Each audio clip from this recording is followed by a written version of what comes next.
करता हूं आपको फिर से शुक्ला एजू गैलेक्सी में। आज हम एक बहुत ही अच्छा टॉपिक पढ़ने वाले हैं और टॉपिक का नाम है प्रकाश। सामने आपको दिख रहा होगा प्रकाश मीन्स लाइट। अब प्रकाश क्या है, प्रकाश क्या करता है, प्रकाश की प्रॉपर्टीज क्या है। अगर आज का वीडियो आपने देखा तो ध्यान रखिए, याद रखिए, अगर आप स्टूडेंट हैं तो कक्षा 8वीं से आपको आगे 9, 10, 12 आगे जो भी आपकी स्टडी लेवल होगा सब में काम करेगा। कॉम्पिटिशनल एग्जाम देने जा रहे हैं तो आपको मिलेगा, और साथ ही साथ जीवन के ढेर सारे मोड़ पर आपको प्रकाश की उपयोगिता साबित होगी। तो सबसे पहले हम देखेंगे आखिर भाई प्रकाश है क्या, व्हाट इज लाइट। प्रकाश क्या है? प्रकाश भाई एक प्रकार की ऊर्जा है।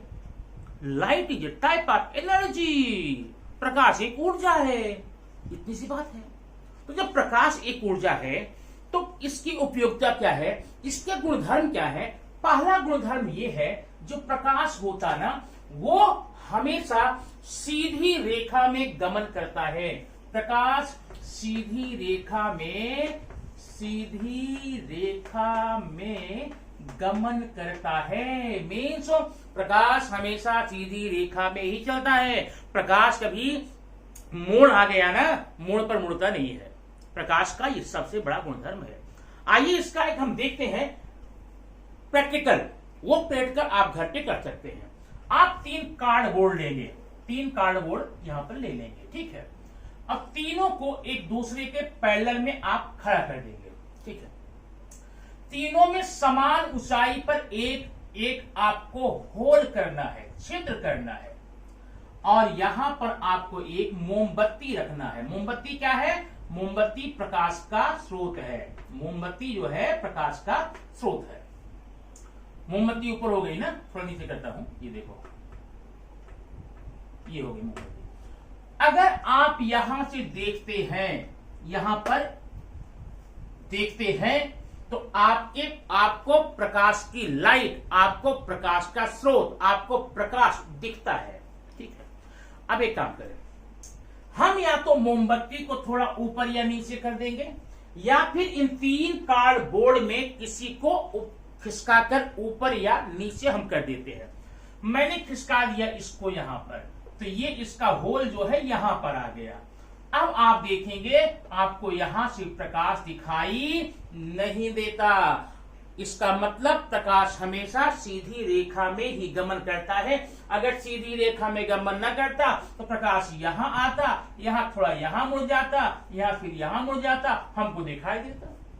लेकिन ऐसा होता नहीं है। प्रकाश स्वतः से हमेशा सीधी रेखा में गमन करता है। एक तो प्रॉपर्टी आपने ये देख ली। दूसरी बात, प्रकाश को चलने के लिए हमेशा चाहिए माध्यम, मीडियम। बिना मीडियम के प्रकाश गमन नहीं कर सकता। मतलब निर्वात में प्रकाश नहीं चलता है, निर्वात में प्रकाश चलता ही नहीं है ना। जैसे मान लीजिए सूर्य से आप तक सूर्य की किरणें आती हैं, क्योंकि वायुमंडल है, छोटे छोटे वाष्प कण हैं, वो आपके माध्यम काम करते हैं, यहां पर आते हैं। लेकिन जब हम अंतरिक्ष से आसमान को देखते हैं तो हमें पूरा का पूरा आसमान काला दिखता है। जानते नहीं जानते? अंतरिक्ष से आसमान को देखने पर आसमान काला दिखता है। आपको कई बार ये एग्जाम में प्रश्न आता है, अंतरिक्ष से आसमान को देखने पर वो काला क्यों दिखाई देता है? सीधा उत्तर, क्योंकि अंतरिक्ष में माध्यम का अभाव है, हवा का अभाव है। और जब हवा का अभाव है तो सूर्य की किरणों का प्रसरण, विकिरण, संवहन नहीं होता। इसलिए प्रकाश को चलने के लिए माध्यम की आवश्यकता होती है।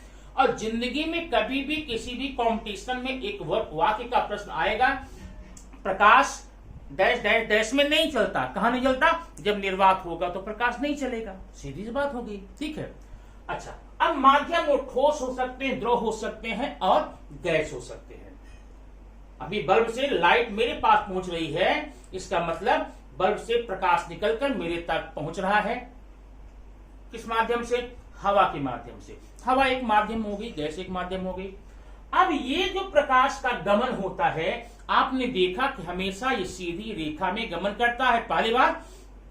और प्रकाश हमेशा पारदर्शी माध्यम में गमन करता है, याद रखना, पारदर्शी माध्यम में गमन करता है। अब देखना, अब अगर हम एक पारदर्शी माध्यम लें, जरा ध्यान देना, ये मैंने एक कांच का स्लैब लिया, ये कांच है, ठीक है, ये पूरा कांच है, यहां पर कांच का टुकड़ा है, कांच का गुटका है। अब देखना, यहां दो माध्यम आपको दिखाई दे रहे हैं।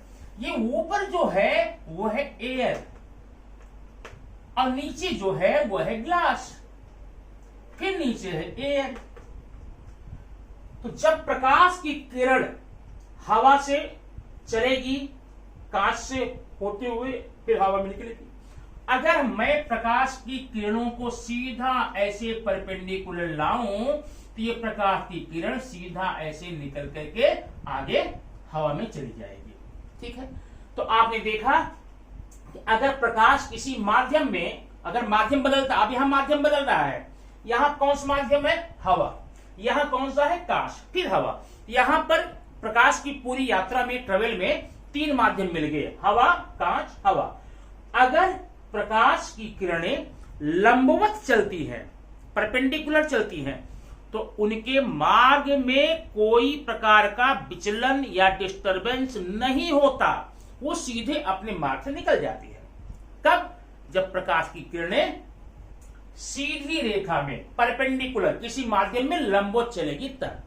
लेकिन मान लीजिए यहां पर हम कांच फिर ले लीजिए, यहां पर ये कांच है एक, ये हवा है, ये हवा है, ठीक है। अब प्रकाश की किरण को मैं लाऊंगा तिरछे मार्ग से, क्रॉस, ठीक है। अब ये कांच है, यहां पर नियम तो ये था कि प्रकाश की किरणें हमेशा ऐसे निकल जाती, सीधे निकल जाती ऐसे, लेकिन ऐसा होता नहीं है। अब यहां पर नहीं होता, ध्यान, तब क्या होता है, जब प्रकाश की किरण तिरछे मार्ग से, ध्यान रखना वर्ड में, तिरछे मार्ग से एक माध्यम से दूसरे माध्यम में प्रवेश करेगी तो अपने मार्ग से हट जाती है, अपने मार्ग से वो मुड़ जाती है। अब किधर मुड़ती है बात की बात है, लेकिन मुड़ जाती है। कैसे?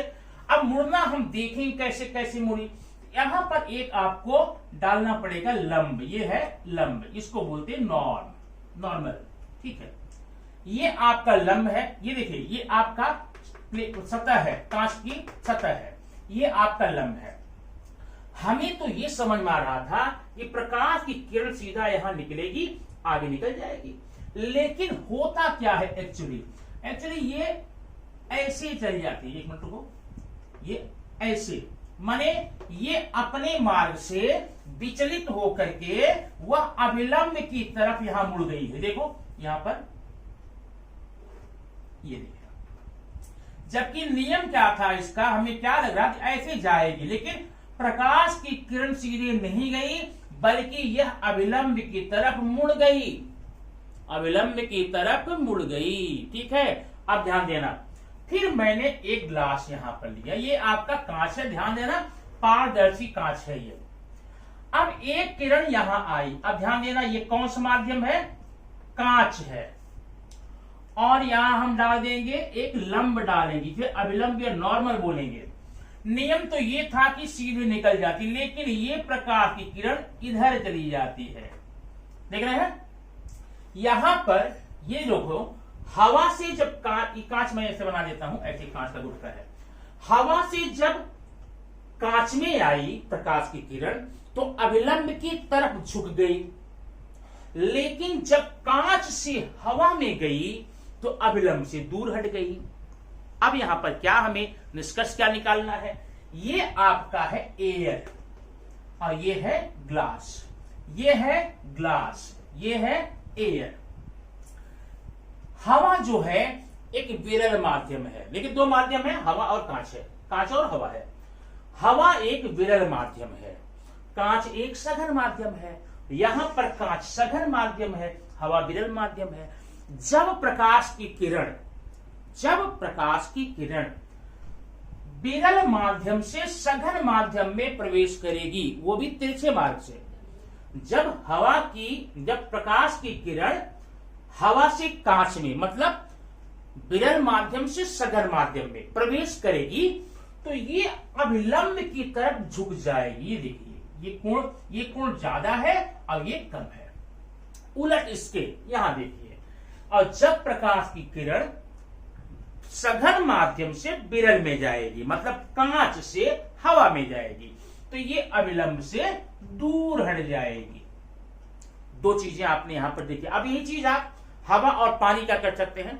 अब हवा और पानी में हवा विरल माध्यम है, रेयर, और पानी डेंसर, सघन है, ठीक है। अब यहां पर हुआ क्या, ऐसा हुआ क्यों? ये किरणें, प्रकाश की जो किरण थी विरल माध्यम में सघन माध्यम, विरल माध्यम से सघन माध्यम में जाने पर आखिर ये अभिलंब की तरफ झुकी क्यों? इसका रीजन सुनिए। जब कोई प्रकाश किरण विरल माध्यम में होती है उसका वेग ज्यादा होता है, प्रकाश की किरणों का वेग ज्यादा होता है, लेकिन जब वो सघन माध्यम में जाती हैं उसका वेग घट जाता है, और वेग घटने पे क्या होता है, ये किरणें अभिलंब की तरफ झुक जाती हैं। लेकिन सघन माध्यम से विरल में जाने पर यहां पर वेग कम है, इसके अपेक्षा कम है, यहां पर वेग कम है, यहां पर ज्यादा है, और जब यहां पर वेग ज्यादा है तो ये किरणें जो है अभिलंब से दूर हट जाएंगी, ठीक है। अब यहां पर आपको देखना होगा क्या क्या शब्दावलियां हैं। तो जी ये किरण है, इसको बोलते हैं आपाती किरण, आपाती किरण, इंसिडेंस रेज। अब ये जो है इसे बोलते हैं अपवर्तित किरण, अपवर्तित किरण, refracted rays, incidence rays, refracted rays. ये इंसिडेंस एंगल इसको लिखेंगे साइन आई, और ये रिफ्रैक्टेड एंगल साइन आर, ठीक है। और यहां पर ये है साइन आई, साइन आर। अब ध्यान ये देना है यहां पे, ये जो साइन आई और साइन आर है, आप इसमें अनुपात में आप भिन्नता पाएंगे, अनुपात इनका फिक्स रहेगा, कोण का मान अलग अलग इनका है, अलग बात है, ठीक है। और ये जो है इसको बोलेंगे अभिलंब, अभिलंब मतलब नॉर्मल, नॉर्मल, नाम याद रखना, ठीक है। अब अगर यही किरण मैं यहां निकाल दूं तो इसको बोलेंगे निर्गत कोण, साइन ई, साइन ई, एमर्ज्ड एंगल, और यह एमर्ज्ड रे है।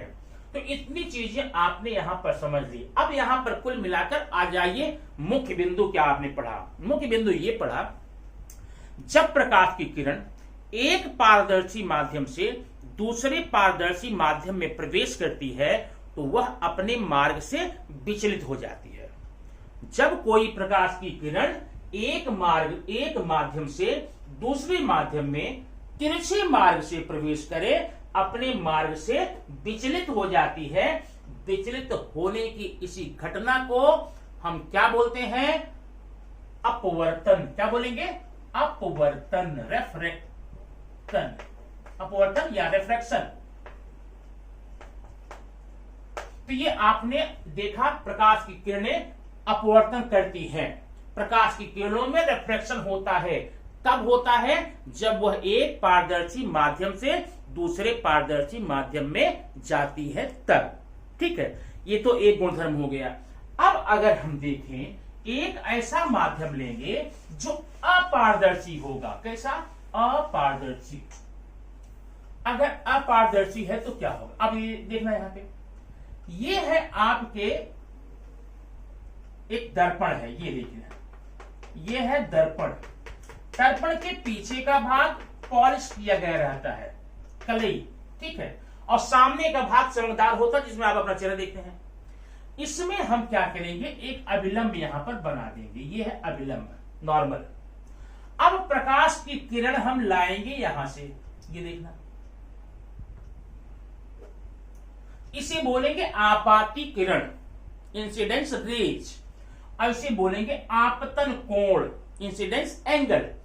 अब चूंकि ये जो सतह है, ये जो माध्यम है, वो पारदर्शी नहीं है, वो अपारदर्शी है, माने इसमें किरणें आर पार नहीं जा सकती हैं।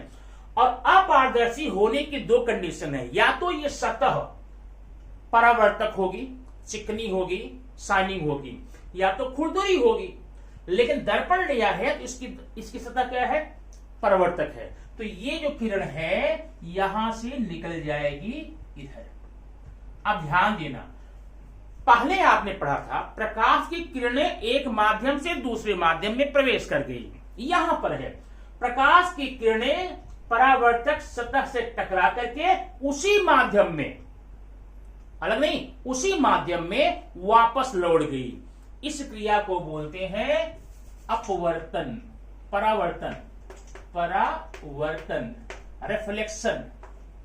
वह रिफ्लेक्शन था, रिफ्लेक्शन है ये, ठीक है। तो ये देखिए, अब इसमें क्या क्या आपने देखा, इसमें वही चीज है, आपाती किरण है, इसे बोलेंगे आप परावर्ती किरण, परावर्ती किरण। और ये देखो है साइन आई और ये है साइन आर, ठीक है। अब इसमें और उसमें अंतर क्या है, अंतर ये है वहां पर साइन आई और साइन आर दोनों की वैल्यू अलग अलग थी क्योंकि किरणें अपने मार्ग से हट गई थी। लेकिन परावर्तन की क्रिया में साइन आई और साइन आर दोनों का मान एग्जैक्टली सेम होता है, एग्जैक्टली सेम होता, सिमिलर होता है, ठीक है। तो ये आपने देख लिया परावर्तन।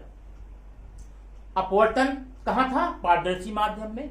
परावर्तन कहां है, परावर्तन कहां है, जो माध्यम अपारदर्शी होगा लेकिन उसमें क्या होगा, ये सतह जो है रिफ्लेक्टर होगी, परावर्तक होगी, चिकनी होगी, स्मूथ होगी, शाइनिंग होगी, तब आप ये परावर्तन देखेंगे।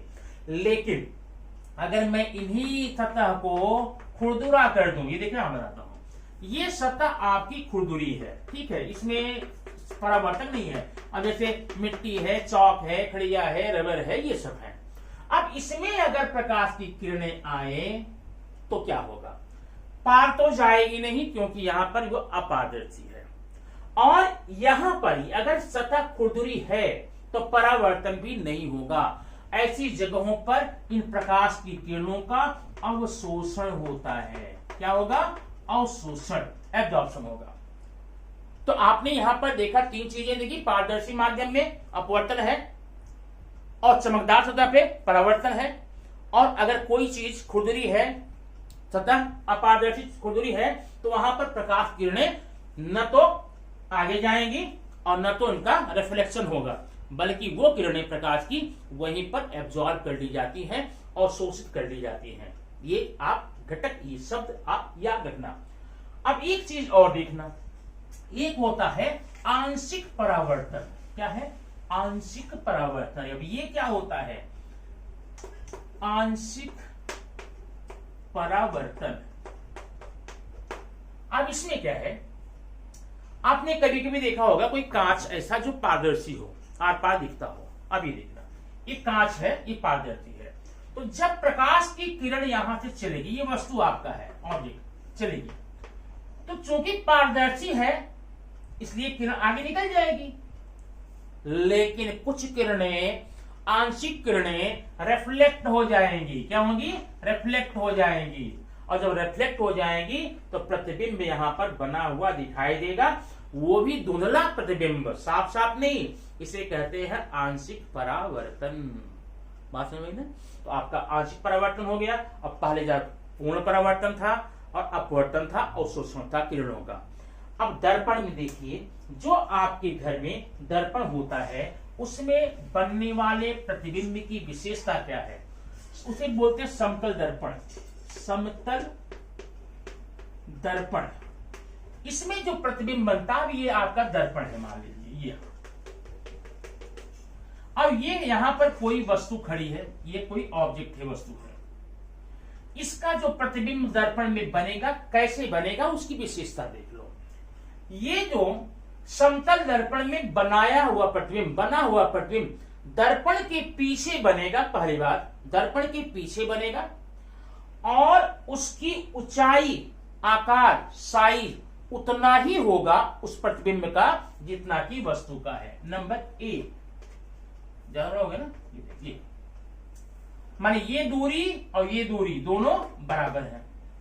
और नंबर दो, इसमें एक खास बात होती है, इसमें पार्श्व परिवर्तन होता है। ये पार्श्व परिवर्तन होता क्या है, जो भाग आपका लेफ्ट है वो राइट दिखेगा, राइट का लेफ्ट दिखेगा। इसे बोलते हैं पार्श्व परिवर्तन। आप दर्पण कभी सामने खड़े हो जाएंगे या मोबाइल से ही जब आप फोटो खींचते हैं, अगर कैमरा सामने कैमरा करते हैं तो वहां पर पार्श्व परिवर्तन होगा, लेफ्ट को राइट, राइट को लेफ्ट होगा, ठीक है।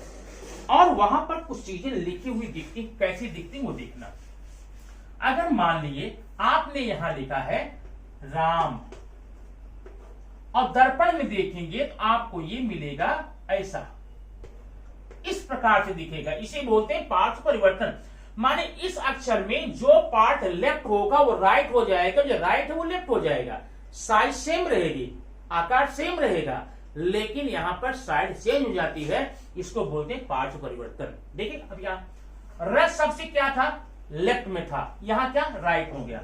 इसका ये भाग जो लेफ्ट में मुड़ा था, इसका ये राइट मुड़ गया। इस प्रकार से किसी भी रिफ्लेक्टर, जैसे आप लोग स्टैम्प वगैरह देखते हैं ना, उसमें यही रिफ्लेक्टेड पार्ट ही किया जाता है, क्योंकि जब इसका सिक्का लगाएंगे तो आप ऐसा दिखेगा। और अगर आप दर्पण में ये देखेंगे, देखो मैंने देखा ये रवि, तो आपको यहां पर दिखेगा रवि। इसे कहते हैं पार्श्व परिवर्तन। दर्पण में होता है पार्श्व परिवर्तन। ये आप अनुभव कर सकते हैं कभी भी मोबाइल के सामने के कैमरे से। अगर आप कोई लिखी हुई चीज देखें, उसे आप चेहरा नहीं समझ में आएगा, लिखी हुई चीज देखेंगे आपको अपने मोबाइल में ऐसा दिखता है। इसलिए कभी भी अगर यही मैं वीडियो ही बना रहा हूं, सामने का मैं कर दूं, कैमरा सामने का कर दूं, तो हम जो चीजें हम लिख रहे हैं वो आपको हमेशा ऐसे दिखेगी और तो दिक्कत हो जाएगी पढ़ने में, ठीक है। तो आज की वीडियो में आपने देखा प्रकाश से संबंधित कुछ शब्दावलियां। ये कोई लेसन नहीं है, ये कोई टॉपिक नहीं है, ये कई लेसन का निचोड़ है। प्रकाश में जितने लेसन पढ़ेंगे आपको ये सारी बातें हमेशा मिलती रहेंगी। इसको कंफर्म कीजिए ताकि आगे के लेसन में जब ये शब्द आएंगे आपको, पार्श्व परिवर्तन क्या है, परावर्तन क्या है, अपवर्तन क्या है, रिफ्लेक्शन क्या है, रिफ्लेक्शन क्या है, ये सारी बातें आपको वहां पर कंफ्यूज नहीं करेगी। कभी कभी बच्चे कंफ्यूज होते हैं, रिफ्लेक्शन, रिफ्लेक्शन, अपवर्तन, परावर्तन। ये अपवर्तन क्या, परावर्तन क्या है, ये आप कंफर्म हो जाइए। अपवर्तन क्या है, जब किरणें एक माध्यम दूसरे माध्यम में प्रवेश करती हैं। और परावर्तन क्या है, जब किरणें किसी समतल तल से टकरा करके पुनः उसी माध्यम में विपरीत दिशा में निकल जाती हैं। इसको कहते हैं परावर्तन, ठीक है। खैर आप इसका देखिए और इससे संबंधित लेसन चूंकि अगले वीडियो में आपको मिलेगा, तो लेसन में कंफ्यूजन न हो, इसलिए यह वीडियो आज देना जरूरी था। Thank you very much. फिर मिलेंगे नेक्स्ट वीडियो में इसी टॉपिक से रिलेटेड।